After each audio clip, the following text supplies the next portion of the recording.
anything is possible. I love the spirit of that. I love the spirit of that. I don't believe it's true. Anything is possible, cool, go bench press 10,000 pounds or 100,000 pounds. But what I think is actually more effective is really to go and say, like, to tell the truth to ourselves, to like actually know our limits, like to truly know our limits. And to truly know our limits, we have to go and test those limits. Without that, it's just an assumption. The first time actually on Kilimanjaro, what I thought was I found myself on the 4th night in the trip and I was completely physically broken. Bear crawling for 6 to 7 hours a day, my arms were swelling up, my feet, the pain gotten to be really intense, and I thought, like, I'm done. It's only 4 days. We projected that was gonna take us 15 days to reach the summit. I thought that next morning I'm gonna get up and I'm gonna go and helicopter out.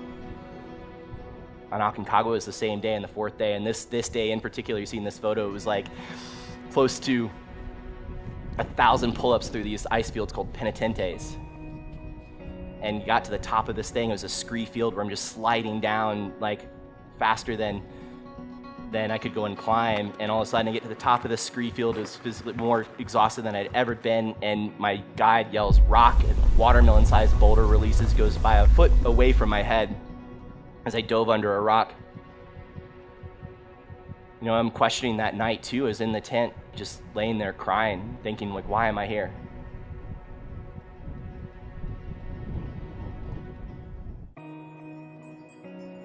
When I was born, my parents had no idea I was going to be born with a disability. It was a very sudden thing. The ultrasound technology was a lot different. They had normal checkups, normal ultrasounds, normal pregnancy, normal first birth up until I was born. And then in those first couple of days, the conversations were kind of grim, you know. You're going to have to probably take care of Kyle with everything.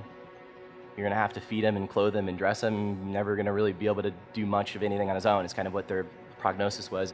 My grandparents, just within hours after I was born, they were in Fort Wayne, Indiana, and hopped in the car, drove to DC. And my grandma told my mom, she said, you know, if you can just look at his face and look at his smile, see his eyes, you know that everything was going to be okay. You know, the advice that they got was to just continue on. It was not a genetic thing. They ruled that out. So to have my 3 sisters, Amber, Lindsay, and Mackenzie, were born after me, and their attitude was really the same with all of us. You know, it was just to, you know, really to treat us the same and to set the bar to a level that, you know, they knew that we'd have to reach for, that was attainable, but we'd have to go and reach for it. So even something as simple as picking up a spoon or a fork and using that to go and scoop up the food. Used to use a prosthetic spoon. I'd go and drop it over and over and over again, just hundreds of times, you know, and thousands of times, spilling food all over the ground. And eventually was able to go and figure it out even without the prosthetic. Even as something as simple as like putting on the sock. The first 10 times I put on my socks, you know, there's a massive learning curve there. The next 100, the next 1,000, the next 10,000, obviously I'm getting a much diminished return. But I do know that just like the sock or whatever else, if we go and stick it out long enough, if we go and like actually commit ourselves to it, that it just eventually will get to the other side.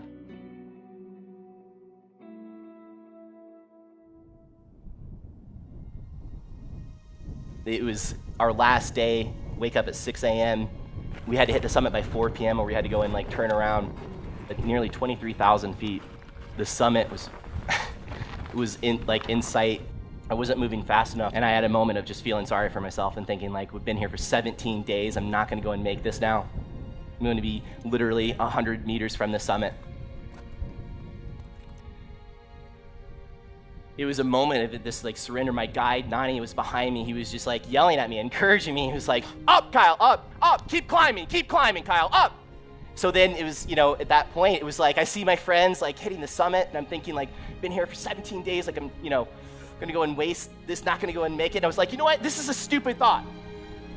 Like, no amount of thinking about this or whatever, wanting to be on the summit or imagining how far we come, it doesn't matter. The only thing that matters is right here. It was literally just, it was turned into a game. It was what I could see in my ski goggles. So with my head down is what I could see in my ski goggles. I was like, that's the only 3 feet that I have to deal with right now, and then I'm gonna go ahead and there's another 3 feet to go and deal with, and another 3 feet. And all of a sudden, my guide, about an hour and 15 minutes later, he tells me to stop and look up, and I'm 15 minutes away from the summit. And a couple minutes later, I'm staying at the roof of South America with some of my best friends, and it was an amazing moment.